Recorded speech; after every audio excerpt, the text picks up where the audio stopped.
Good evening, everybody. Thank you for coming and being here tonight. It's great to see smiling faces. And what a beautiful day, right? Awesome day today. One of our warmer days of recent days. And we're veterans right now, aren't we? We're veterans of the changing weather conditions, which is great. We go from cold to hot, hot to cold.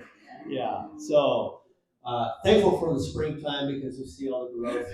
It's unless you're a gardener, then you're not particularly happy about all of it. Welcome. Glad you're able to make this the spring meeting for our community residents group. And we have a number of things that we're going to be looking at today and excited about it. And before we get going, I want everybody to take a big, deep breath and let out. Tax season is over. All right.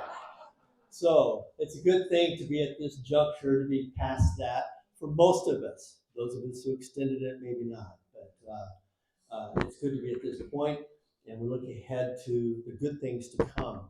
So we're going to be moving. This is a kind of a first time for us, where we're well, maybe not first time. Might have been done in the past, that before my time here.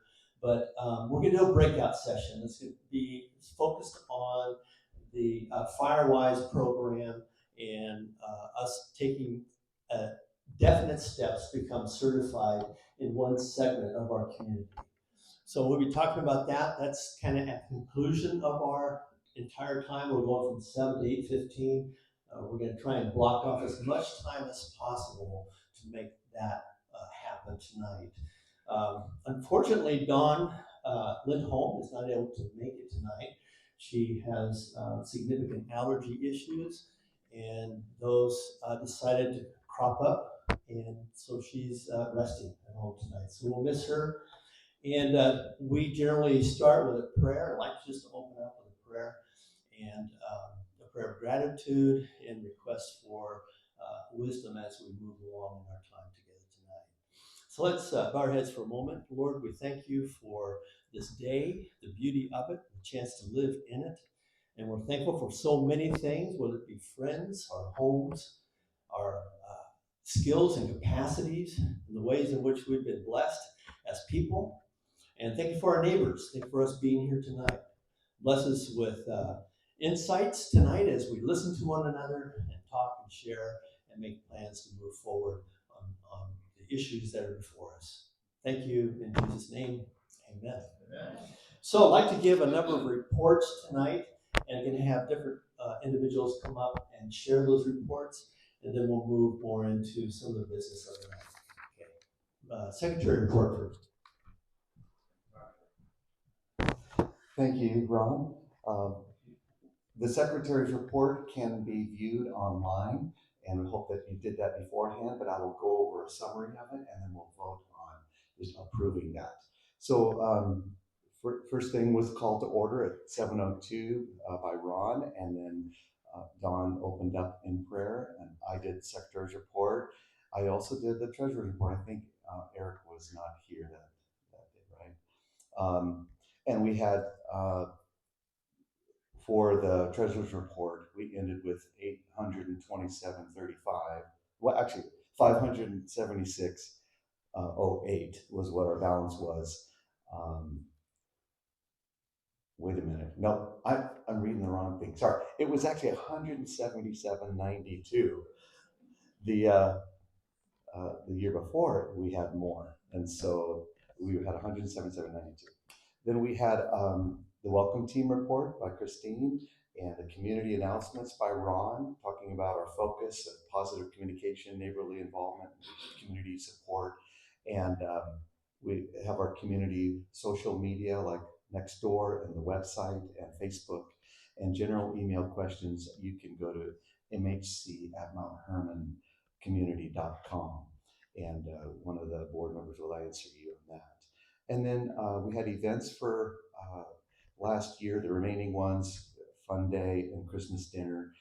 And then Charlie Johnson was talking about a project that he's was doing guest presentations. We had Felden Fire, Chief Gray came, and then introduced Chief Walters, Dan Walters, who's the new chief, and they spoke for a little bit.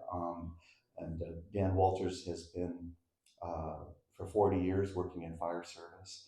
And then the county sheriff, Sergeant Kyle Matson, who lives on Lockwood Lane, came and shared a little bit about what he's intending to do, and opened it up that if you want to get a hold of him, he has his email and phone number on our website as well under the minutes. And then Brian Hayes did a summary update of what was going on. There was a 6-inch water line leak that they were fixing, and we're still looking for a new president. That was back then. I'm not sure what's going on now, but and then plans for some garbage can. There was a problem there, what you see when you first come in, and they talked about that. Then there's a new business proposal of twice yearly community cleanup day to assist those in our community who are unable to care for, some of the things that they need in their property. And we are doing that. And voting on executive directors, and we voted in Tim Gallagher presented the two that we had, Vice President Don Lindholm and Treasurer Eric Gobler, and both of those were voted in, and then we adjourned at 8:05 p.m. Probably the earliest we've ever adjourned. And so that's it for the minutes. Do I have a motion to accept the minutes? A first and a second? Second, okay. All in agreement, say aye. Aye. Okay. Any opposed? Okay, let's go to the treasury report. Thank you, Ron.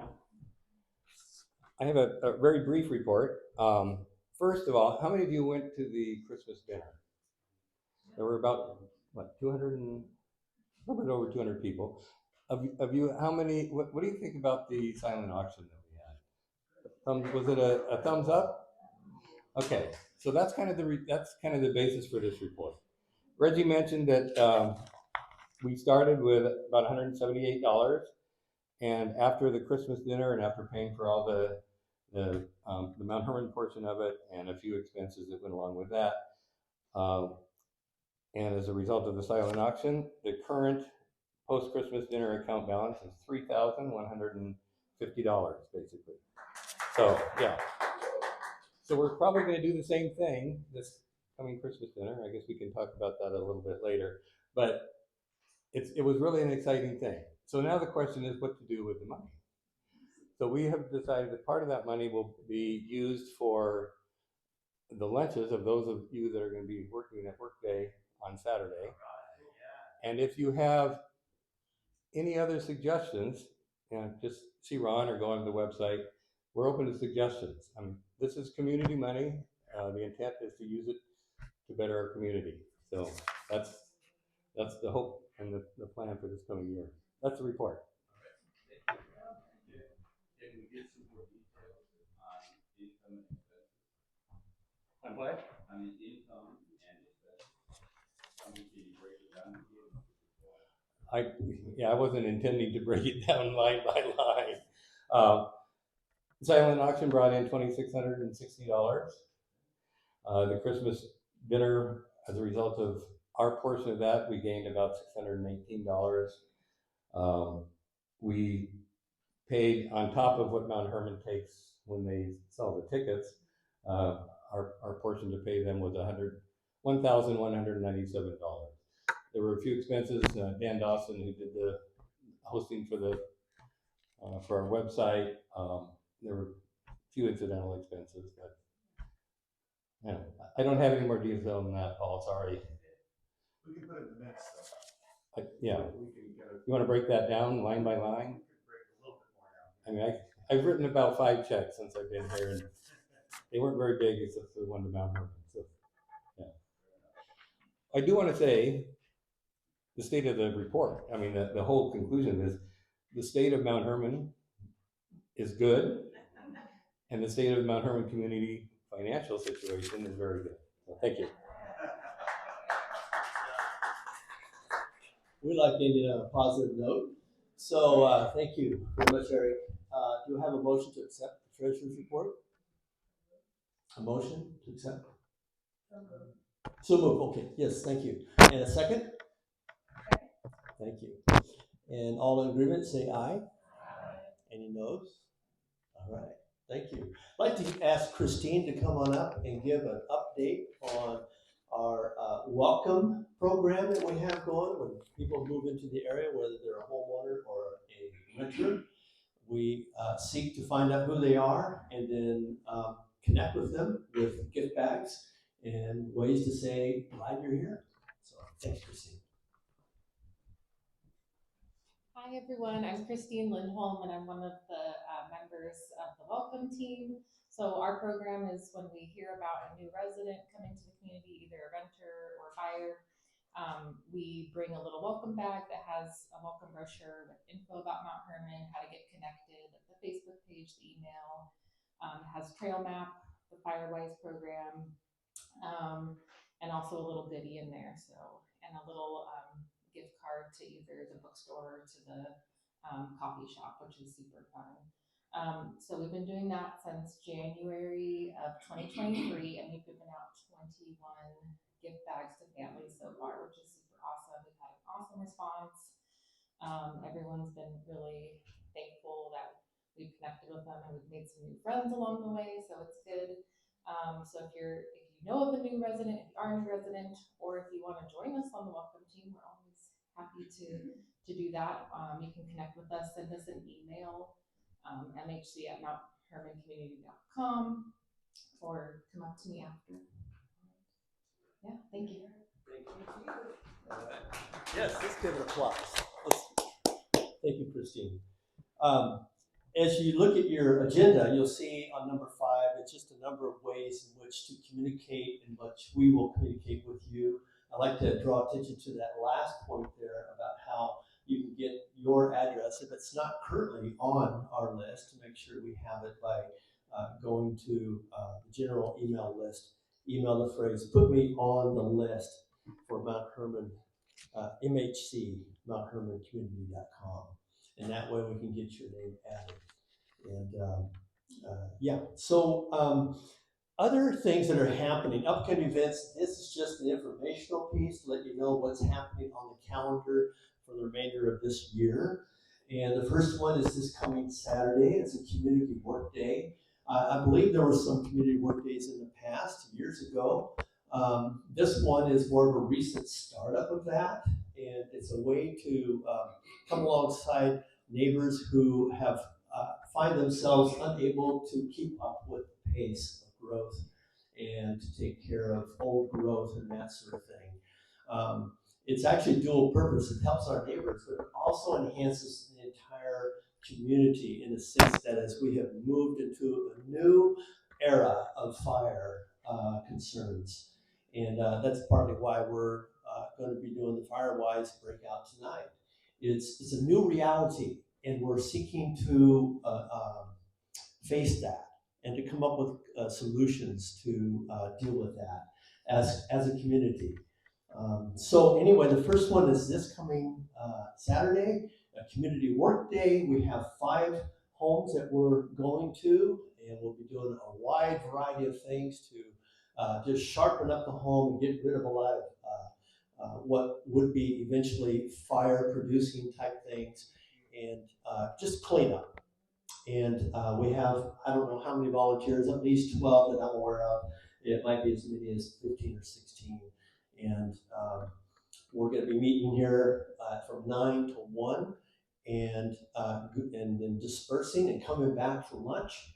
And so, yeah, and just wanted to ask Virginia to stand up for a moment and just say a quick word about that.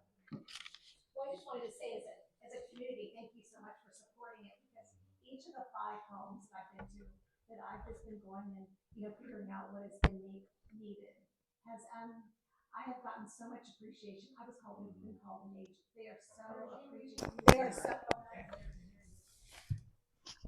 I just wanted to just thank the Mount Hermon community for you for being behind this. And one of the homeowners that I've spoken with are so appreciative. And it's wonderful to see that.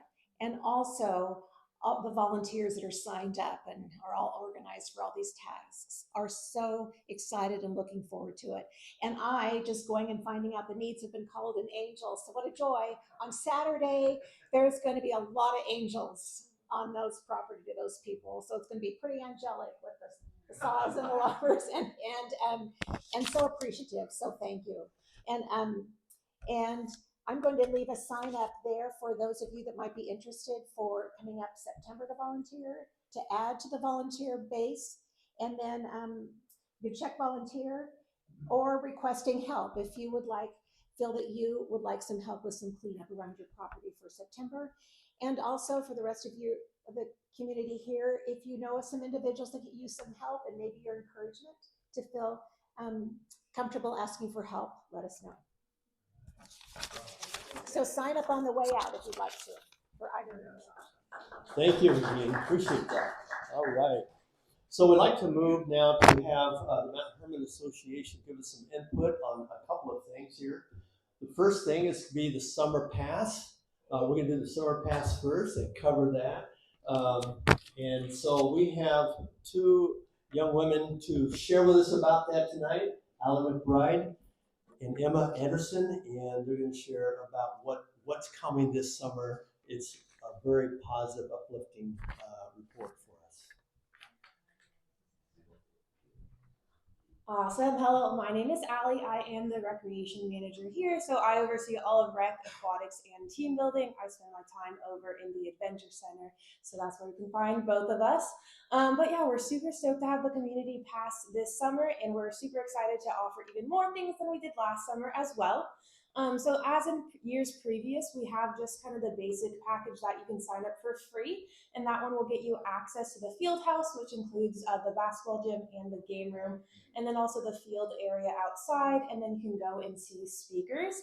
And then that pass also allows you to sign up for a Family Fun Day, which is August 19th, and Ron will have all the info about that. And all this information is also on the half sheet that is on that table when you're walking in. And then if you have that community pass, you can also have 40% off of your week of family camp, as well as 40% off of the Redwood Canopy Tour or Sequoia Aerial Adventure. That's our zipline course and our ropes course. And so to do that, just head over to the Adventure Center during the community pass season, and we can get you set up for that discounted tour. And then you can also then kind of bump up that pass for $150 to get the pool pass. And that is $150 for the whole family. There's no cap on it. If there's a big family, we want you guys to all be able to enjoy that pool pass. And so then that will get you access to the pool. That one you will also buy through us, and you'll be getting an email with all of the information about how to sign up for this soon. So again, as Ron mentioned, if you're not on the email list, please make sure your name's on that email list so you get all of this information. And we're excited that this summer we will be doing Saturday afternoon swims as well. I know we haven't had that since before COVID, so Monday through Saturday, 1:30 to 5, swim every single day. And then also the field house hours will be 1:30 to 5, Monday through Friday, and then also Monday through Friday, it will be 8:30 to 10. And then the other exciting thing we're bringing back is swim lessons. And so Emma's going to talk a little bit about that. Yes, so I am the aquatics supervisor. I also am underneath the adventure team here, but I have been doing some lessons with Mount Hermon on summer staff in the past, and I'm excited to be on staff to bring them back after COVID as well. And so we are going to be able to hold 4 sessions this summer. There'll be 2-week sessions, Monday through Thursday. And then the cost for that, if you have your pool community pass, then you will be able to also sign up for the swim lessons. But you will need to buy that community pass first before you can then access the extended swim lessons. The cost for that will be $100 per session, but it will be $50 per every other child in your family after that. So 50% off for the extended children that you have to continue doing the swim lessons. But we will have that all set up and ready for you. We also will have a website that you guys can go on to and sign up and look at all this cool information as well. for the times that we have the pool open, as well as signing up for some lessons, and then some of our just guidelines and practices and all that kind of stuff. But we're really excited to bring some lessons back. So please spread the word. I brought a couple of sheets, paperwork, just explaining, what our swim lessons are going to look like. So if you have anybody who might be interested, and say, hey, we're going to do some lessons. But yeah, those are for the community here at Mount Hermon, and we're excited to be able to have that. Yes. 6 months old to 16. Yep. What do the hours start? The swim lessons will be in the morning from 9 to 12. How many hours for pool is it?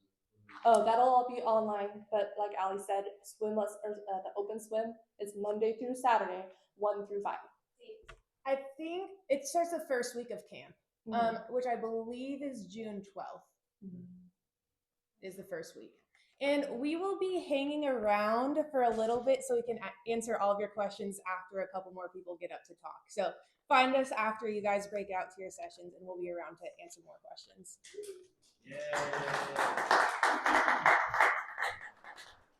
All right. Come on up, Dale. Thank you. All right. Thank you. That's great. Yeah, I don't need swim lessons, but somebody else might. Good evening. Hey, thanks for coming tonight. Appreciate that. I'm going to give a little update. I had some handouts over there. I don't know if you got those. Those were the financials for the water system and roads, trails, and bridges ending December 31st, 2023. So that's all of last year. So if you didn't get a chance to grab those, you can get that on your way out. It just basically goes through the financials for the whole year, expenses and revenue. And I will give you a few little updates here. Water system, we're doing really good. We have as of the end of last year, we had a cash balance of $750,000. Now that may sound like a lot. But when we do projects, they're usually in the $300,000, $400,000, $500,000 price range, and so it's good to have that there, in reserve for when things happen. So we're looking good there. We did we didn't do a whole lot last year as far as the water system. We did some projects prior to that, which we upgraded a lot of pipes over in the Highland area and Woodmill and Woodwardia area, and I think that was around $500,000 that we did. We just finished one last thing we did on that project was insert a isolation valve at the end. Do you guys know where the Scary Green Bridge is across the creek that looks like it's going to fall down? Well, it has a water line on it, and so we had a valve on this side of the creek, but as I discovered, there wasn't one on the other side. And so we put one in. And so in case there was any problems, we can isolate that bridge and the water will come from either direction. The project that we did in 2022 was to connect the water system back across the Woodwardia Bridge so that if that did have a problem and we lost that line, we can backfeed it through Redwood Camp and back around the Woodwardia Bridge. So that just means that the water will stay flowing, in case we have a problem. A couple of upcoming things that I'm kind of excited about in the water system. I'm always excited about the water system. I know, it's pretty strange, but we have a big 1 million gallon water tank. We have 3 water tanks. We have 250,000, 250,000, and 1 more million. And 2 of them are on Ridgeway, one's up the end of Madrone. The 1 million gallon tank was put in, I think, back in 1988. And so it's getting up there as far as water tanks go. And the state has, in the last inspection, the state said, we're going to need to do a few things to this tank. And so we're going to need to do some maintenance on it and then do some recoating inside and out. That's going to be a pretty significant cost. We're still working on that. And then we have 3 wells. 2 are operational, 1 is not. One was the first one we ever drilled. 2 are at Ponderosa, 1 is over by the end of Madrone. The first one we drilled was 490 feet. Now you would think that'd be enough, right? Well, as it turns out, over the years, the water tables dropped so low that that well doesn't work anymore. And so the other two wells, the second one we drilled was 740 feet deep. That one's still good. And then the third one we drilled was 980 feet deep. So we had to keep chasing that water. But things, we've had a lot of rain, right? We've had a significant amount of rain. So things are looking up and things are getting better. So we're investigating taking the first well that's only 490 feet deep and drilling it even deeper. And so that will allow us then to start using that well again. And that just gives us a lot of flexibility. And so it's always good to have flexibility, trust me, when you're dealing with water. So we've got a permit into the county for that right now, waiting on their approval. And then I'll get some approvals from the state and then get some costs associated with that and then do that. That's probably, I'm gonna guess, gonna be in the $150,000 to $200,000 range. So you can see that, when we go to do things, it does cost quite a bit. And then we have the little stuff that happens, the leaks and stuff like that. So that's the water system. The roads, trails, and bridges, I'm afraid, is a different story. We had some, pretty significant storms, 2022 into 2023, and then this year wasn't as bad, right? But still a lot of trees come down and things like that block roads, and so we have to clear roads, and so we were looking pretty good. Well, I would say not pretty good, but we were ended in 2022 with a cash balance of 171,000 and some change. And hadn't we had those storms, we would have been still in the black. But we are right now looking at $144,000 in red because of it's one particular. It's the Acacia Road that blew out. We pretty much lost all of Acacia Road over on the other side of Hermon. And so that was a $250,000 repair that we took. And so that kind of sent us into the red. So we're getting, we're clawing our way back, and thankfully we didn't have as many storm incidents this year, and we had some trail damage and stuff like that. So it really added up in first of 2023. So our hope is to try to get back on track with that account.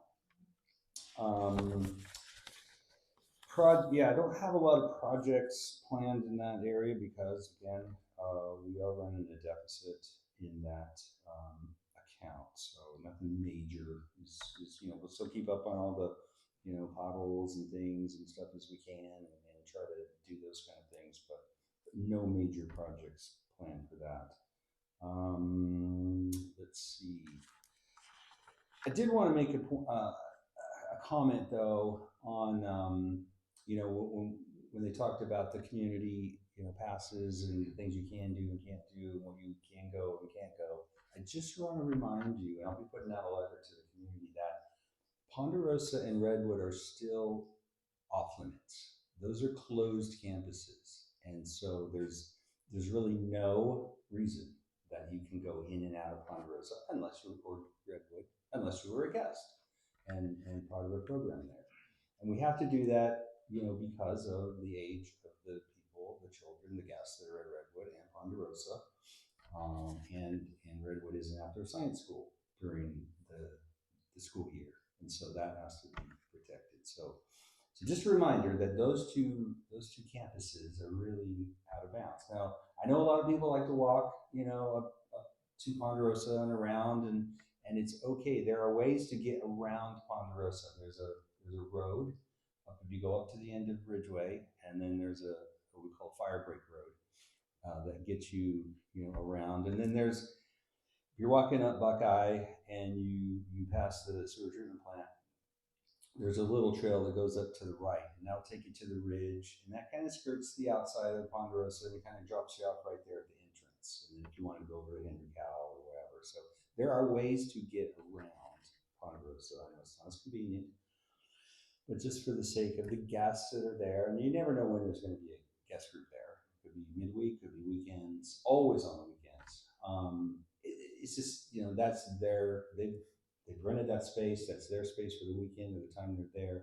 And so we need to just honor that. So just a reminder. Any questions? Yes, Paul. On the Acacia project, that was storm damage, That was storm damage. Yeah. and how did we fare with FEMA grants and? I can't, if I recall, and I remember having a conversation with Brian on this, we did apply for that, but we were rejected. And why, I don't quite remember. But there was some reason why we were not allowed. What was that for? FEMA money, yeah. But I don't remember all the details. Yes, Bill. Yeah, regarding the Ridge Road path that you're talking about, I travel that almost every day. It is heavily used now by bikers. Which one? Sorry, which one? Bikers, the Ridge Road there, the trail on the road. Yeah, the upper one. Yeah. Yeah. I mean, the bikers are out there, man. Yeah. And they, I mean, that's a big problem too, because they're not, I mean, there's probably some of them that live in Mount Hermon, but most of them live outside the community, and they use that as a cut through. So yeah, we're going to be putting up some notices at certain junctures and entrance and exit points to help try to get that word out and try to, but it's hard to police because we're not up there all the time, and so they're zipping through, and it's hard to kind of like, wait, hey, stop, No, I hear you. We're going to put some, some signs, some big signs out. Yes. Yeah. No. I was just wondering if you had an update on the water leak on the Azalea by the fire hydrant. I asked them to go check that out again today. This is So the water I leak don't on have Azalea. we were dealing with a really nasty one over on Deerhorn. I know you probably don't know where that is, but it's a road that's at the very end of our system that we've been dealing with for the last couple of days. But we will definitely get to that. Anything else? Yes. Good question. I don't know. This is about chipping because of days this this year. financial situation. It's going to be a tricky one. I definitely want to. I know it's important, but and I want to do the roadside clearing. You know how we go around and clear on the edges of the roads. I mean, that's important because if we don't, it's just going to get out of control. And so I don't know. I'll just throw this out there for you to consider, but maybe that would be something that if people wanted to do it, maybe we all can pull funds, because it would be a lot less expensive to hire somebody to come, to different homes than it would be for all of us to have to pile up all of our stuff and haul it out. Sure. Just throw that out. Yeah. And I was driving, I don't know if you've seen it. I was driving, I don't know, it was Graham Hill right there, Mount Hermon and Graham Hill, where the covered bridge park is. And I saw a sign and it said register for chipping. And Resource Conservation District. Resource conservation. Yeah. So I couldn't stop, but I wanted to get over there and see if that was something like, could any individual just register for that? Does anybody know? I did read it last summer. I know we didn't qualify. I don't remember why. Okay. Good to know. Yeah, I was going to look into it to say, hey, is there something that's already going, that people could sign up or register with and do that. So I'm really going to, if it's not, like usually we do it in the spring when we do the roadside clearing, trimming, but it may be something that I have to wait and do in the fall, just to, let the finances kind of catch up. But we'll put an email out when we're going to do it. Anything else? Okay, great. Yes, I'm Brandon. gonna say, just another kudos to the widening of that turn on. Oh yeah. I do notice that sometimes the berm still sticks out a little further, so you can't actually use. Everybody's thankful for the Is end it here of at Pine on Conference in Pine? Conference where they widened the road. Is it like the slough, like the hillside? Yeah, the hillside sloughs off. You know what happened? One of those Davy tree trucks drove up on the side and it just pushed all that. So anyway, I have in mind to get up there and kind of clear that out. But yeah, man, wasn't that great? I've been wanting to do that for so long.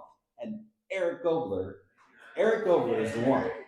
he's the one that really got that going because there was this utility pole in the way, and we kept I thought it was Comcast, but it turned out to be AT&T. But anyway, Eric bird dogged that thing and got them to come out and move that pole for free, and then that allowed us to just widen that road. Good as Eric. A central, maybe, yeah, maybe. Okay, back to you, Ron. Okay. Dale, thank you for a great report. And I'm delighted that both Emma and Allie could be here tonight for you to have opportunity to meet them, two young staff here at Mount Hermon. And when you see them around, just say hello to them and introduce yourself, because they'd love to kind of connect with you and be connected that way. So thank you so much for coming and being here tonight. Yeah. So I'd like to just move right to the nominating committee.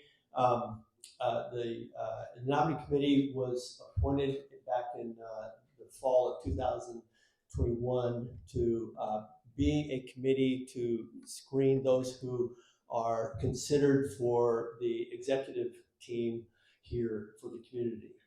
That's the president, vice president, secretary, treasurer, those roles. And we initially started that with 6 people, and we decided that it'd be better to have a little bit more leeway there, so we increased it 4 to 8 instead of 4 to 6. And we are rotating folks in and out so that there's, we just have that rotation system going so that there's movement of individuals involved. And of the initial 6, the initial team has been Tim Goldberg, who's the chairman right here in front, and Marilyn Miller, who's sitting in the back there, Greg Lindholm, as well as Leanne Giblin, who are both not here tonight. And then Bill Cree in the far back, and Carolee Singley. They were the first 6 to get this rolling, and appreciate their effort, and wanted to, those first 2 who will be, yes, let's come on, big hand, thank you. And the first 2 who will be rotating off are Bill in the back. If you don't mind, just raise your hand, Bill, okay. And Carolee is not here tonight, unfortunately, so those 2, but let's give them a big hand. Thank you for serving and being with us during this time. And we have 3 new candidates coming on board here. So Ryan Lippert, who lives more in my area, which is over Zion Road off of Highland. He actually lives right across the street from me there, but Ryan, Scott Nystrom, Scott right here, and Leslie McGill. And I've asked both of them just to kind of share a little bit who they are, but they're going to be coming on and forming this team that I have now 7 folks on it to serve, and they will be on board until 2027. So grateful that you're with us this time, both Scott and Leslie. So Scott, if you don't mind, stand up and share just for a minute. Yeah, come on up. Hello, everybody. So we've been residents here in Mount Hermon, my wife and I, and our 2 kids have only been there for some of the years. But so we're in 7th year now here, and my wife actually grew up in Mount Hermon. I worked Pondy for 4 summers, interned a year. She worked Redwood and day camp here. So we have these strong connections. Also part of the Burns family as well, if you know them. So just been part of the community here, and so we've been renters, and now we're homeowners here. And with 2 little kids in the mix, obviously we care about the community and just making sure it's a good place for them. So it's fun to get to help out in this way. So yeah, thank you. And Leslie, if you can come on up, please.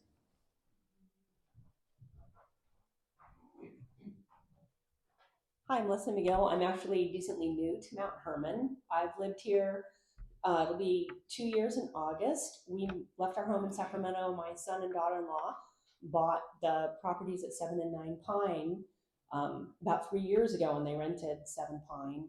And we decided we would really rather live up here with them. We now have a 1-year-old grandson who just turned 1 on Sunday, and our front doors are literally 20 feet apart. I grew up never having come to Mount Hermon, but I have vivid memories of chaperoning my son's church group in junior high at Redwood Camp, which when you're in a cabin with a bunch of girls, teenage girls, we didn't get much sleep, let's just say that. But so when they said, they bought a home in Mount Hermon, my eyes just lit up. I have friends that come here regularly in the summer, so I was thrilled. Very blessed to be here, really excited to get more engaged in the community. I'm still working, I'll retire in a couple years, but absolutely love this place and feel so blessed to be able to be here, and I'm happy to serve.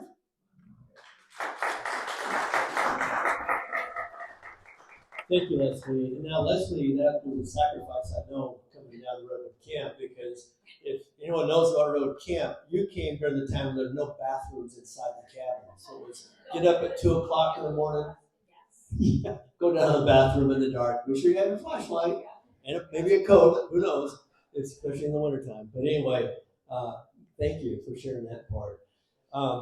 One brief announcement before we go to new business, and that is we all have hopefully numbers on our houses, right? So that those who come to visit know where to look. And my encouragement to all of us here is, one, have the number that the fire department would love to have on each home when they come for emergency services.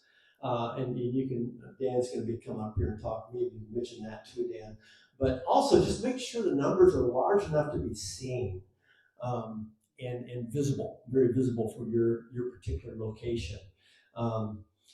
It's just helpful for one new, recently part of our new era of life here is how many delivery trucks come up your street every day, right? So, I mean, there's a lot of deliveries that are happening, and having signage and that sort of thing is going to be really helpful. So take a look at your own property and decide what you need to do for that. Any new business at all that we need to make note of? We have an election process. Oh, yes, I'm sorry, thank you. See, there's new business, old business. Okay, I'm gonna ask Tim to come up and talk about the nominating committee. All right, so Tim Gallagher, not Gobler. We do have a nominating process because we're going to have an opening for secretary. So we'll start the nominating committee. You guys, we meet every day, 3 or 4 hours a day. Just kidding. But now's the time to begin to think about somebody else who you might want to have serve on the executive team. So I guess we could either put my email in the minutes, or it could be the Mount Hermon committee email. You can email us if you have somebody you want to recommend to us that you see in the committee. Over the next couple of months, we'll start interviewing people in the summer, but that'll happen at the next meeting in October, right? All right, so if you know of anybody, let me know tonight or any other time. All right, thank you, Tim. So I'd like to invite Dan Walters to come forward, and he is with the Felton Fire Department. He is the interim chief presently. They're in the process of selecting a new chief. And so Dan, if you can come up and just share for a minute. He is here to just share for a few minutes about the importance of fire protection and the advantages that FireWise brings to the individual homeowners, but also to neighborhoods presently. So thank you, Dan, for coming.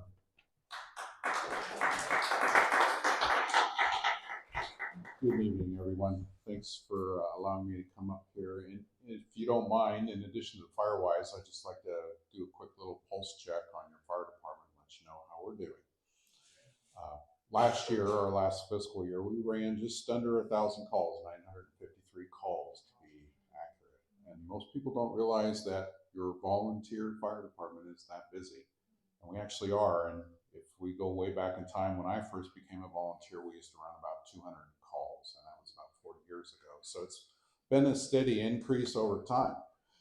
And of course, that puts additional pressure on our volunteers, and it also has a fiscal impact on the department. And like everyone here knows, we are challenged fiscally as a business, just like everybody else. We've seen about a 30% increase in supplies and service expenses. We've seen about a 30% increase in fuel, or what used to be a $10,000 fuel bill is now annually a $30,000 fuel bill.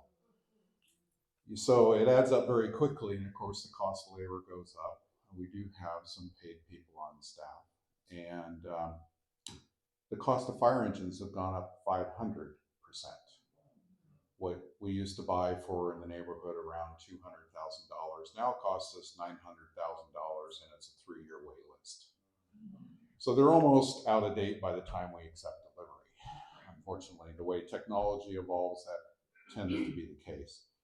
So the last 6 months that I've been here, I was asked to do a deep dive into the department and pull out my crystal ball and kind of figure out where we are, where we're going to be, and what our future challenges are. And without a doubt, the challenges for your fire department are twofold.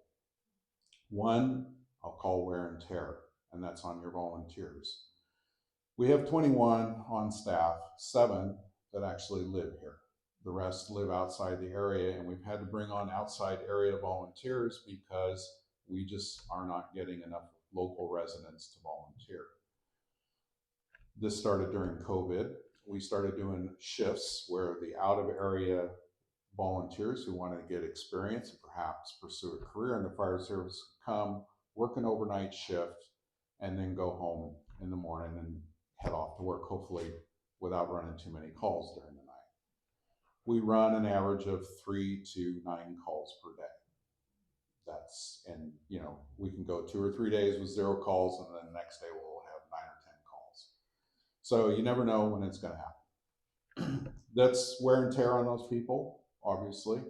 And it's been a lot more difficult to attract people because we, as parents of families, the family unit, the evolution over the last 40 years, we've gone from a single working household to a dual working household with additional family pressures. Like, you know, we drive our kids to swim meets in Menlo Park now on a Thursday night, you know, or we load up the family and drive down to Hollister for the weekend. And so 40 years ago, the volunteer lived, worked, ate, and played in the community, and that is not the case today. We're more of a bedroom community more than anything else. It's our home base when we're not at work or we're not out playing with the family. So that brings challenges for us. We've been doing a lot of recruiting drives, trying to bring more volunteers in. With some limited success, I would say about 1 in 7 applicants actually live in the district. So we continue with this challenge. Because of the lack of in-district volunteers, we've had to move to paid daytime staff. Everybody has a day job, right? And volunteers aren't around to respond to calls, and somebody's got to get Big Red to your front door, right? It's the most important thing. It's getting the fire engine to your front door in a timely manner with sufficient staffing to do whatever it is that your needs are for that day. That's our only goal, and single most important goal, because there is no B team. It's just us.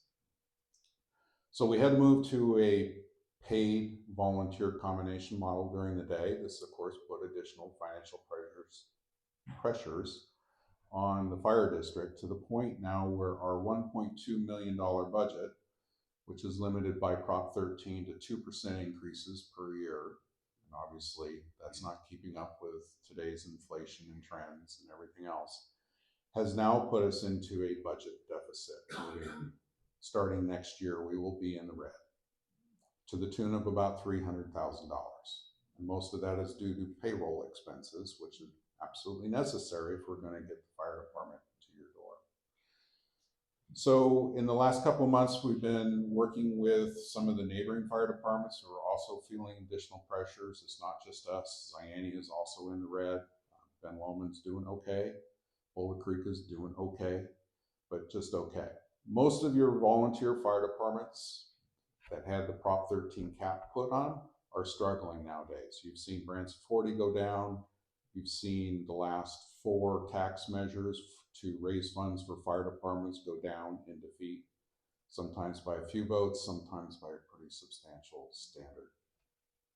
So these are the challenges that we face.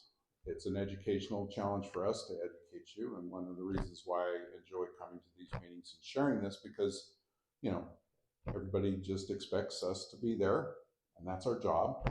And I like to keep you informed as to what's going on in your community. So you'll hear a lot more about this in the future as this conversation continues and we work towards partnerships with our neighbors to be more fiducially responsible, trying to do more with less. And then eventually we'll probably have to consider some sort of tax measure and going to the citizens and asking for assistance, because your $1.2 million that runs this volunteer fire department, if I was to go to a paid fire department, meaning 3 people on staff around the clock, would run $2.7 million.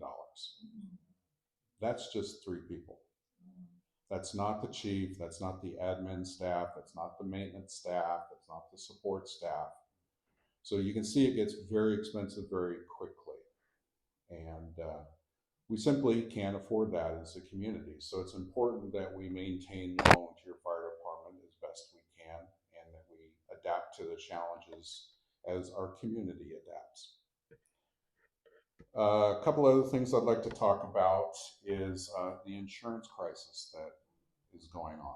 I'm sure many of you, probably at least 1 in 3, have dealt with this in this last year, where you've been threatened to lose your insurance, or you have lost the insurance and been forced onto the California unfair plan. And you know, my phone rings and people ask, and I wish I had better answers for you, but unfortunately, I believe, and this is the crystal ball, right? I believe that it's only going to get worse before it eventually takes some sort of congressional action to stop this, because it's not just in California that this is occurring, it's occurring in places like Florida and Tennessee and all the higher risk, higher loss states, and the insurance companies simply don't want to take the loss anymore because the rest of the nation isn't carrying the burden as it once did, and so their profits are not as good. Unfortunately, the current insurance plan in California is less than desirable in the unfair plan. It's kind of like the fox watching the hen house. And until we as a community put pressure on our elected leaders, and our elected leaders get involved and hopefully evolve this process into something that's more sustainable for both the company and us as the insuree, it's going to be tough for a while. I am already hearing of more insurance companies pulling out of the state or not renewing policies. And that's why things like FireWise are so important, is because the best thing that we can do to help the insurance industry survive, and more importantly, us, our house, is to fireproof it, stop the loss. And that's becoming more and more challenged as population in the state grows and we work our way more and more into the forest. FireWise has a number of programs that are sponsored through the National Fire Protection Association and the U.S. Forest Service and the State Association of Foresters. They're the core group that kind of put this together to help educate communities on how simple it is to actually protect your home from wildfire. I don't know if many people realize this, but almost 50% of all homes burn to the ground because of leaves in their gutter. It's as simple as keeping your gutters clean during fire season that can save your house. There are other things that we can do. You have the benefit of having a local representative at FireWise through Adam here. He's a great resource for information, and we hope to continue the education here in the community and promote this, because you don't have to look far to see the repercussions. If you look to the CZU fire, where we lost approximately 990 some odd homes, of which only 30 to date have been rebuilt and reoccupied. And the reason for that is because the county planning department is not interested in rebuilding homes in fire danger areas. They would like to see the population redirected towards metro areas and suburban areas where there is less chance of fire and less chance of catastrophic loss, such as the CZU fire. So they've made it very difficult to get permits, very costly to get permits. A lot of people discovered they were underinsured, as of course the building costs have escalated, materials costs have escalated, labor has escalated. and they don't have the bank account to bridge the gap. That's probably a large portion of it. And, you know, 30, 40, 50, $60,000 worth of permit fees and 2-3 years of applying and reapplying are not encouraging. So what I'm telling you is do what you can to save what you have, because the likelihood of you rebuilding it is becoming less and less every year. That's the unfortunate reality of the situation. Because most of these places, a lot of places we were summer community for San Francisco way back when. Right? The houses have slowly evolved and improved, and we've gone from single wall, no plumbing and electrical, to double wall, in some cases exterior plumbing, and improved as time has gone on. But they're still built in the original places, in difficult to access, narrow roads, and deep into the forest. So what can you do? FireWise will help educate you on some very simple things that you can do to help fireproof your property. The new building code requirement requires a 5-foot non-combustible zone all the way around your house. So if you're going to build a new house, you're essentially going to pour a concrete patio 5 feet wide all the way around your house. No bushes, no shrubs, no trees, nothing is allowed in that zone. And that is to protect your home, because it's the slow creeping fire that accounts for the other large majority of home losses. You've got the gutters, and then you've got the creeping fire. Most people think that your house burns down when the big wall of fire moves through. That's actually not the case. The case is 2 or 3 hours later, when that slow creeping fire gets your stack of firewood going, which then gets your porch going, which then gets the wall of your house going, and then gets up in your attic. And 2 hours after the fire is passed, your house burns down. And sometimes the fire department is come and gone, right? We have very limited resources. I call it simple math. I have 2,000 residents and 4 fire engines, right? I can call for a whole lot of help, but it's going to take time to get them. And this is another part, is addressing that you spoke to, is the reality of Felton Fire showing up at your front door is slim and none. The reality is it may be San Francisco or SLO County or Madera or someplace else. They don't know the area. They're using Google Maps, and they're trying to find your address. And so this is why addressing is important for wildfire, and it's also important for us for medicals, because out of that 1,000 calls, 72% of them are medicals, and that's most likely where you're going to meet Felton Fire people, is when you have an incident at your house or your place of work. Addressing in the middle of the night when it's pouring down rain and I'm sitting in a fire engine 6 feet above the road and I'm trying to look down to your house or look up to your house. That's my perspective. So when you're thinking about locations to put address numbers, think about that. And also think about making them reflective, or at least strong contrast, like white letters on a black background. That makes it a lot easier for us to spot. Zayani Fire in Scotts Valley have a sign program, or an address sign program, where they can make you a green sign with a white reflective lettering, 4 or 5 inches high is what we recommend.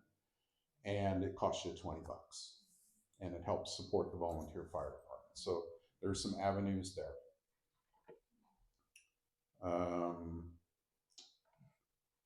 Did I pretty much cover what you needed on that kind of stuff? Before I step aside, if anyone has any questions, real quick. Are you aware that there's a $500 fire department service charge coverage under homeowners policies? All you have to do is send a bill. You get $500. Interesting, because that would solve our financial problem. And you're saying that's something every year? Or is that a one-time? In the policy, you can do it if you have 4 or 5 fires that year, you get 4 or 5 service charges. Oh, okay, I see. It's a cost recovery for service delivery. Yes. Yeah, there is a number of things like that. Most fire departments tend not to do that because the understanding is your tax dollars pay for us. It's not the case anymore, unfortunately.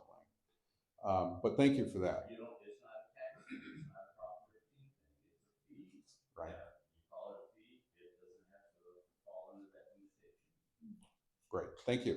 Anyone else has any other questions or something, I'll be around, and I'm gonna try and stick around for the FireWise as long as we don't get too busy. Thank you. Thank you so much, Dan. Great information. We appreciate it so much. Okay, we're gonna move to adjourn this first portion of the meeting so we can move into the FireWise presentation. And just a very sketch of this. Eric is gonna be the first presenter on this. Not everybody is necessarily wanting to stay for this. I'll catch you in a second. That this will be a time for you to depart, both Emma and Ali are going to be around if you want to ask them a quick question. We're going to take about a 2-minute break, and then you can go or you can stay. It's to hear about the FireWise. Even if it doesn't include you in a particular area that we're talking about, please stay so you can be informed, because the desire is, even though we're looking at one section of the whole Mount Hermon community, the desire would be to move forward. This is a very definite step. We have a steering committee right now, and we're moving forward. Tonight is another step going forward. And so I want to encourage participation. I do realize that we are really beyond the time frame that I had hoped that we would meet. So I'm thinking instead of 8:15, we're going to about 8:30 tonight. That's going to be our target, our next target point. But plan on that you'll be here a little bit longer, 8:30 to 8:45 tonight, if you do stay at this point in time. Quick question, John, what was it? I'm sorry, an update?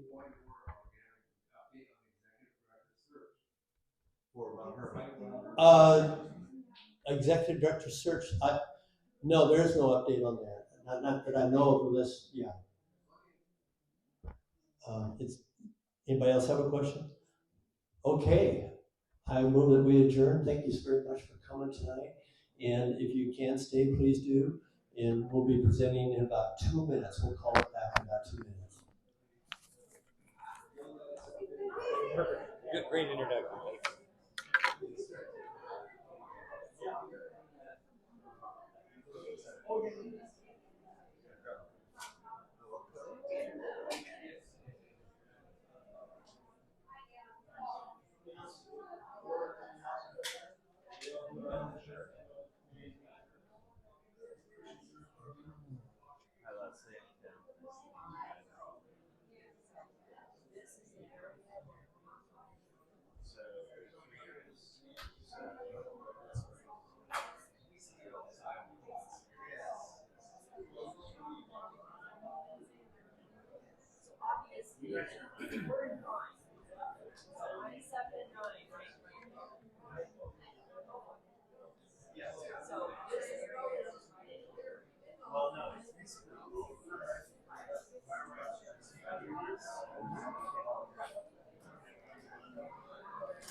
Okay, I think we're ready to move on to the next thing.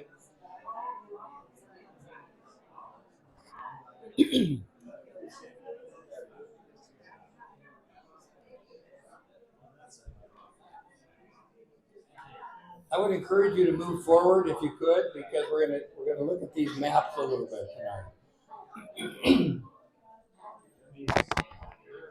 But yeah, I need to stand back here. yeah, I'm gonna. Okay, nimble. And look, we're dealing with it.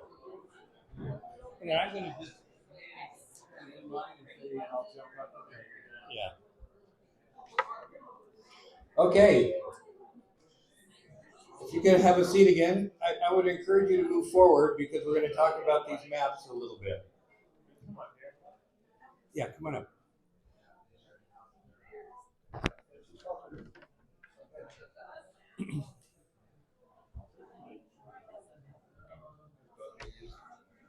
All right, Dan, I want to say thank you, Dan, for coming tonight. It's a great introduction to what we want to talk about. Carol and I we've had a cabin up here for 17 years, but we've only lived here permanently for 3 years now. And we're learning the difference about living in a valley area versus the forest. And it's totally different in a very beautiful way. How many of you actually lived here August 2020 when the fire started over the hill? And how many of you actually left then when asked to evacuate? Yeah, same people. As Dan was saying, the whole purpose of FireWise, at least the beginning of a Mount Hermon FireWise community, is to learn together how to be safe and how to be ready for the next fire. There will be a next fire, and we need to be ready for that. So thank you for coming. A couple other questions I have. How many of you either do yourself or pay for someone else to clean the gutters, rake up the leaves, put them in the little green dumpster, cut off the dead branches? You guys are already doing FireWise. That's just one of the many things that we're going to do. And so we're going to talk a little bit more in detail about what that looks like. We started the first FireWise community at Mount Hermon. It's going to be Pine Ridge. I want you to come up maybe afterwards and look at this map, but this is the old subdivision map, subdivision number 2 of Mount Hermon. And you'll notice at the bottom, it's Pine Ridge. And so the area why Pine Ridge? The area that we have, Tim, Virgin, and I all live in that area, and many of you do as well. And so in talking with Chief Dan Audrey, who is going to be our Felton FireWise coordinator from a fire standpoint, and then Lynn Sestak, we've had some discussions with her about FireWise. She's one of our county coordinators for FireWise. They also, you start small. You start in a manageable area. And also to start, you have to have committed leadership. There needs to be a steering committee to lead the group. So the whole hope for us tonight, and we'll go through what this really looks like, is we're going to start small. And the hope is when you look at this map on this side, there's about 500 homes, 400 plus are locally or privately owned, 80 or so plus are part of the Mount Hermon residents. So there's about 500 homes. We're going to start with a small group that covers about 100 of those homes. There's going to be a few questions as we go through. So if you could just hold your questions until the end, I'm hoping that we will answer some of those as we go. So what is FireWise? It's a National Fire Protection Association sponsored program that helps people learn about wildfires and help them to make their homes and their neighborhoods safer. So the whole purpose of this program is to help educate us who are willing to participate and to be more fire safe. The whole intent is to educate all of us together, to be community oriented, to be easy to implement, and to be fun. And if those of you that know Audrey know that there's going to be a lot of energy on the fun side of making this work together. And she's committed to doing that. Unfortunately, she couldn't be here tonight. It's not about going door to door to find out if you meet all the local building codes.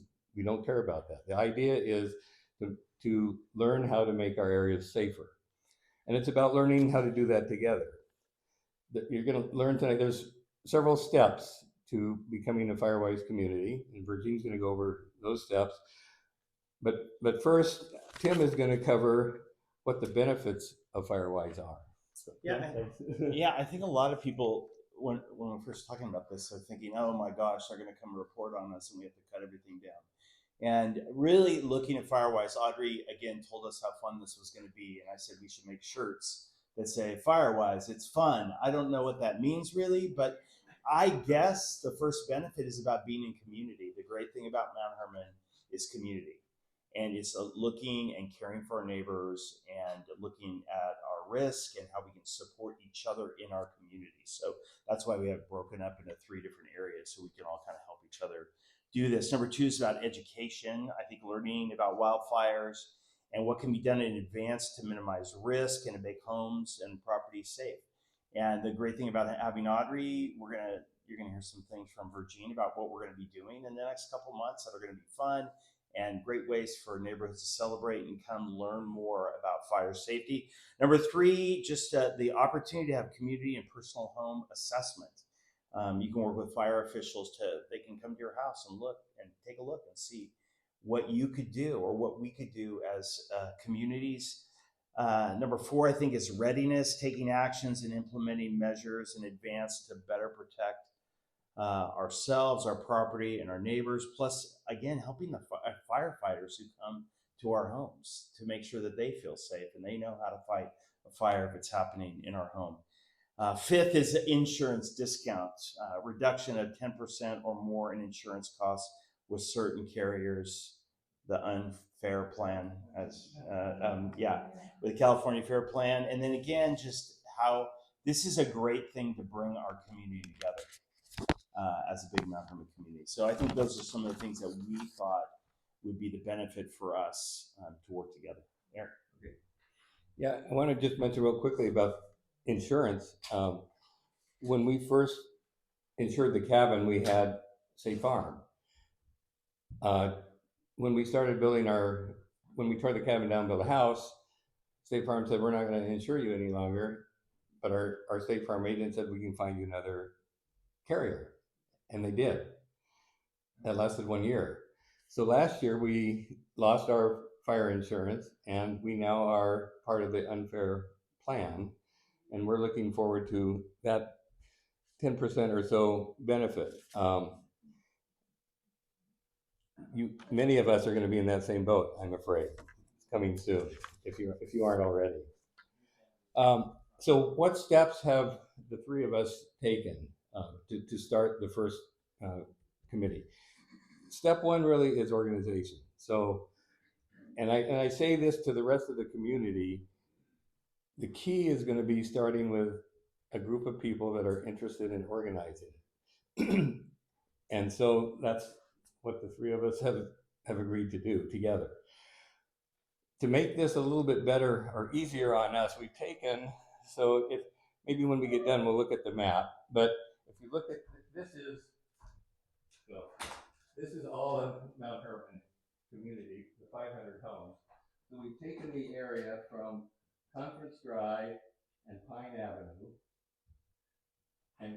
and east. So that it is all of the area that is against the open space of the quarry and the open space along the Ponderosa area. So it's one of the more vulnerable areas because of its proximity.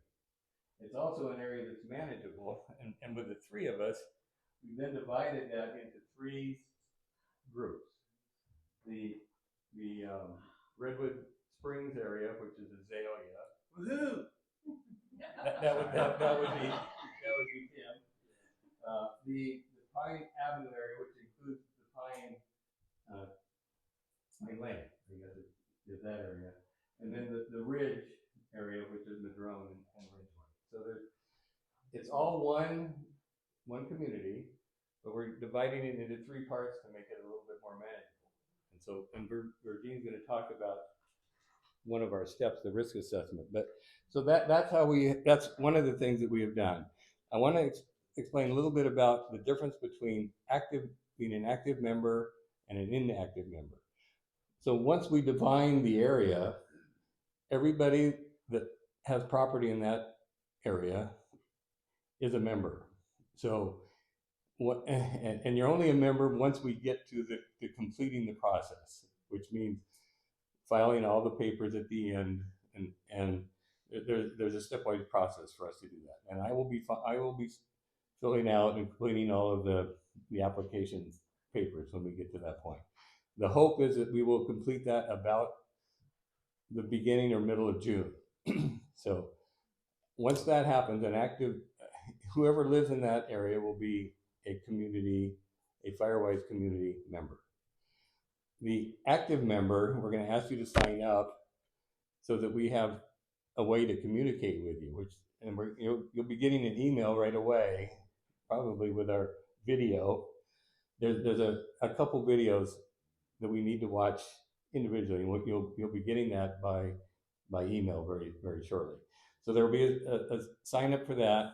The only other thing that it's going to require that you do is participate in the risk assessment, which will be coming May and June. And we're going to have to accumulate together the time and dollars that we've spent to become safer. And it'll be a very simple process that Virginia will tell us about. So that's what we've done to get started. And Virginia's going to tell us where we're headed next. Well, yes, we're well on our way to completing our application, which hopefully, to give you just an overall feel, will hopefully be completed by the end of June. And so the first step is the organizational step that Erica's completed. So check that's done. And now we're going into initiating a community risk assessment. And and how we're going to do, and the reason for doing that is really seeing in our community in that area, looking at our strengths and our vulnerabilities for wildfire assessment. And that completing that is the steering committee, as well as from Felton Fire Department is Captain Audrey Dawson, who you've heard name. Yeah, Audrey. And so it's not going to be just this steering committee going down with our clipboards. No, it's going to be more productive, interactive, engaging, and very helpful. And so having neighborhood community walks within those areas with Audrey. And I was able to do that with some of my community on Pine. And just to give you some responses of doing that community walk with her, where you see firsthand from a firefighter how she will fight your fire at your house and what ways can help her with the hardening of your home and the defensible space unique to your home. So translating what you see on all those graphics and translating it to your specific home is very interactive with discussions that are going on regarding you and your community, your home, and your zones of fuel ignition that can ignite, and as well as your neighbors.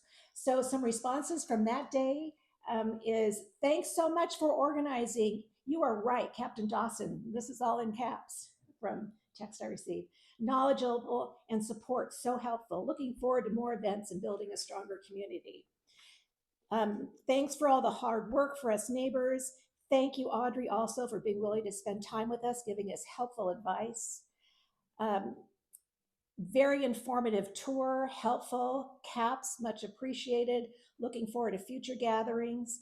But in the meantime, putting into action that which we have been made aware of through this informative information shared by Captain Audrey.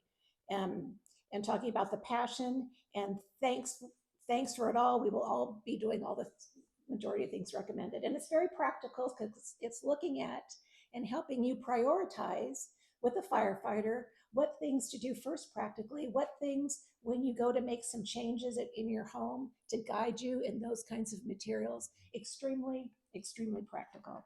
And there's some of you who are here that you're on that walk, and maybe to share, so maybe in interest of time, share that during the question and answer. It'd be cool to share, because there were some prizes to us about how a fire captain interpreted what we thought anyway, I'll let some of you share that later. But so the next step from the assessment, the risk assessment, that is not meant to identify homes in that area and check off all that detail for each home. It speaks to general conditions of your home and the vegetation around it. It's meant to give some good progress that can be followed through the 3 years of the FireWise application and being approved as a FireWise community. But it is more general than just specific each home, and your home physical address is never put on any FireWise application material. And so then naturally an assessment's going to move in. Okay, let's get going with preparing a community action plan. And that's what the steering committee will be doing with Audrey. And so it's the community walk that I was just talking about is a very efficient way to get a lot of things done at the same time. Audrey's with us seeing our community, getting and giving information for us that's helpful.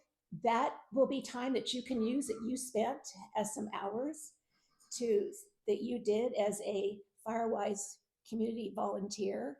And then you just get started. You can get started doing some of it before we even get the application finished and in. So very cool, proactive way to do that and go into the action planning. We're wanting those action plans to bolster our community's fire resistance and improve upon our vulnerabilities. And we're doing that as a community. And those action plans, when we're looking at things in percentages, for the percentages of homes that don't have clear addresses, an action plan can be over the 3 different levels over the 3 years of that we develop and increase that to almost, a much higher percentage to try to get to of those reflective address markers. Captain Audrey says that when she loves those, and at nighttime in dark communities, that guides her. I was just at a FireWise community in Ben Lomond, and it, not on the home, but how they did it on the roadside to the driveway. It actually gave a very good, organized, just to look at and see. So that's the type of action plans is done over a 3-year period. The action plans are in the areas of relating to what we'll do to increase our educational outreach to people in the community. The videos that we'll show you, one that's excellent, Captain Audrey says it's still the best, is the one on debunking the myths of defensible space. Excellent. And it talks about the the wall of fire that can be a misconception, and speaks to what our fire chief just told us about. To home hardening, in increasing percentages that we find for our risk assessment of encouraging less decks in an area that have combustible items underneath it, or what was talked about also is that 5-foot bark or vegetation moved from a home. Those things can be looked at. Fuel reduction in those areas, looking at work parties to help neighbors in the community with vegetation and working that off of properties. And then evacuation planning and wildfire preparation. Maybe door hangers for reminders for evacuation, beyond just taking the pills, but the flags are still flying. Those combustibles, the umbrellas need to be shoved in the door in the garage. So when that is completed, the community action plan, then we look at the time and expenses that we've spent doing that. So the overall of, while we're getting the application ready and completing the application, that time spent, the activities to do that, and then once we get approved, the 3 years that are approved of, there's a common organizational theme that you plan that includes some assessment, and then you do it, and then you tell it. So that's how we've been organized. We've got the organizational part done, that part, and then we're going into the assessment And then we've got figure out the action plans, we're gonna do it, and then we always tell it. And tell it is us giving the amount of time, our invested time and expenses. And I won't pull a Tim Gallagher joke and say, it's 40 hours a month. It's the whole time, it's the 12 month, it's one hour or $2 and something. But that's just the basic. And in the forms that there'll be examples here for you. It's the examples, there's so much that you already do and then what you're doing, and it's good. We're told by Lynn, good to brag, because that looks very good. That information that goes in about the hours we've spent, that goes to places with the city council. It's good to show those times. So once that is all in, and then it is Eric putting all that in the electronic application and hitting the portal send button. And just encouraging that that we really can make a difference in our individual homes and our neighborhoods for your family safety. And the only way to do it is to work collaboratively and to keep expanding that. I think I covered. Okay. So a couple questions. Yeah. Before the question, just one more thing.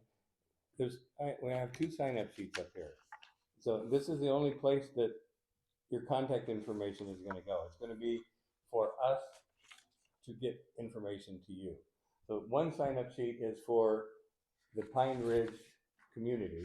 So if you live in that area, and we can go over the map when we get done here. That's for you people to sign. And then the other sign up is for everybody else that is interested in FireWise. There will be some communication with everybody in the community, but we're hoping that someone from these other areas, once we really get going, will be willing to step up and lead the other portions of our community in the same direction.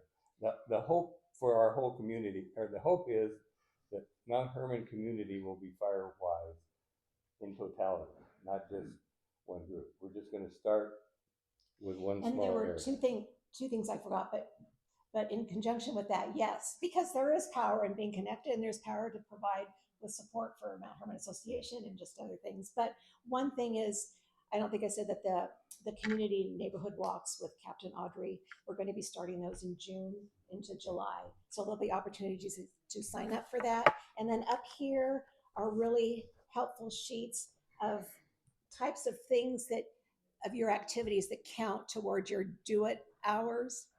And it can be a little bit confusing at first because we're going to be asking you to go back to June 2023, the year before, to show everything that we're going to put in the application. It's going to be really simple. Yeah. We have 100 homes, we're going to need 100 hours. And I know 2 or 3 of us have already put in way more than that. So it's going to be really, that part will be simple.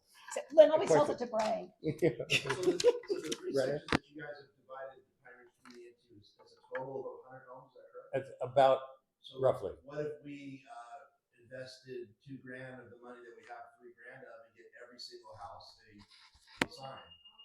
All of Mount Hermon, they're all reflective sign. And it would go to, was it $20 a sign, would go to our fire department. Yeah. It's a good idea. That's a great idea. Yeah, and great it looked very good to see a community that had all that. Yeah. There's something I haven't heard, and that is, I read that FireWise communities can apply for grants. So, for example, if somebody has trees that they can't afford to take down that are dead, you can apply for the money to do that. Did you answer that? No, that's absolutely true. I think that's just too overwhelming for us right at this moment to get it started. But I think that's something we definitely will talk about. It's definitely, yeah, because there definitely is the 2021 coming due for 2025, a grant opportunity. Yes. I also wanted to say that I was on a walk with Captain Audrey. There were real surprises for us on, like she said, on what they themselves are looking for when they come, and you have fire. But also, some of those surprises were things that, oh, that's okay. That's all right. All right. You know, so it wasn't, she didn't make it hard. And even when she said, you know,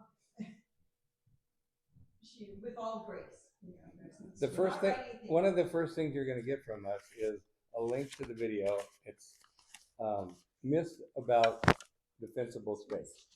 Things that we think, oh, our neighbors should be doing this, or our neighbors should be doing that, or, you know, I'm doing all the right things and somebody else. There's a whole bunch of myths about what defensible space is. In fact, the chief didn't really mention it, but in the video you'll hear most of the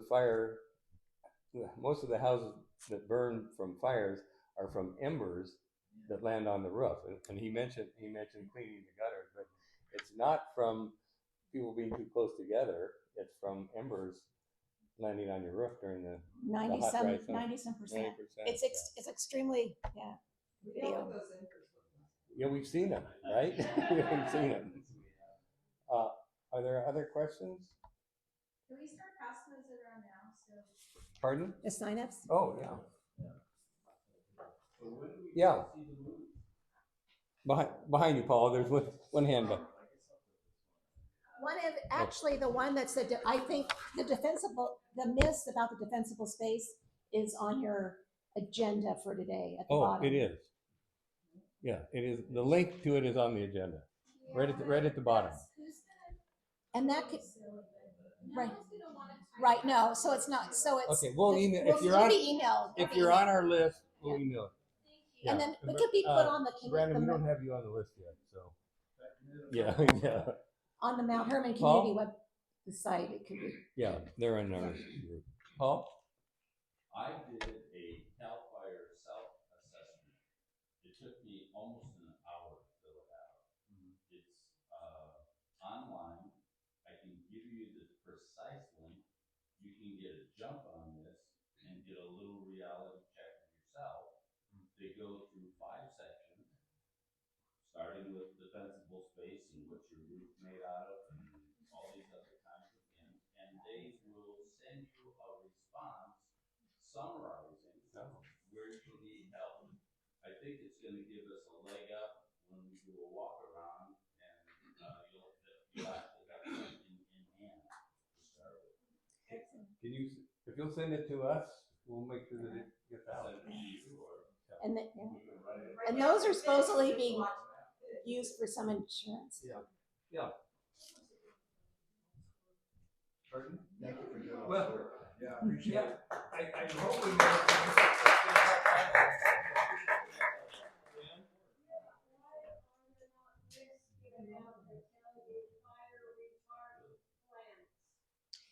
Oh, that's part of part of the activities will too for. I don't know, Adam, are there, you know, for yes. And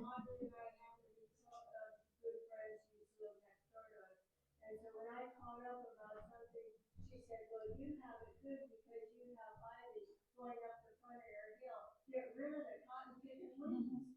And the yellow Scotch broom plants, those are horrid. Yes, and so that's what part of all the FireWise helps to give a format to is the action plans of bringing in someone that comes, or some great one in the community that come and talk about fire escaping, specific plants.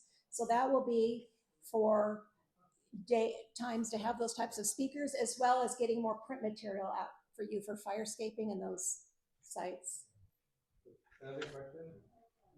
Yeah, I just wanted to clarify, is the application process a 3-year process, or do you get the status of being a FireWise community? Does that last 3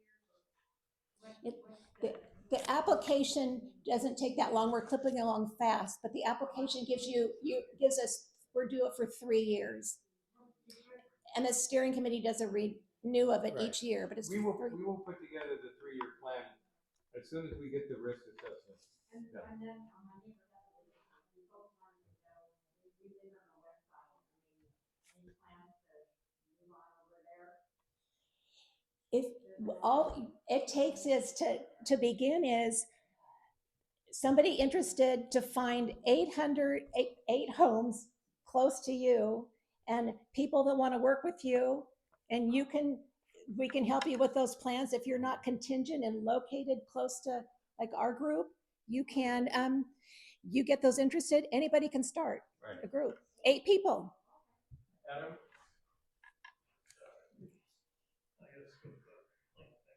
Okay. 3 things. As the presumptive president of the Santa Cruz Fire Safe Council, it's important to know with the FireWise communities that it's a yearly commitment, so you can lose your FireWise designation if you don't keep up.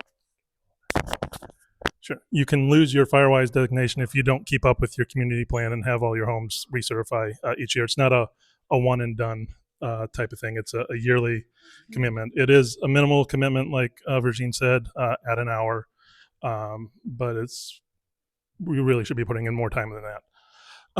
Another thing is the insurance discount's fine, I guess, but you take 10% on $6,000 policy, and that's $600. Like that's maybe 5-10 cubic yards of gravel to go around your house. So discount really isn't there. What's nice is with the chipping program, the spring one, is that FireWise communities are given priority and first dibs on the chipping program. So that's a really big, to me, a bigger incentive than the insurance discount is getting priority on the chipping list, which the Fire Safe Council does provide partial grants to the RCD in getting that program up and going.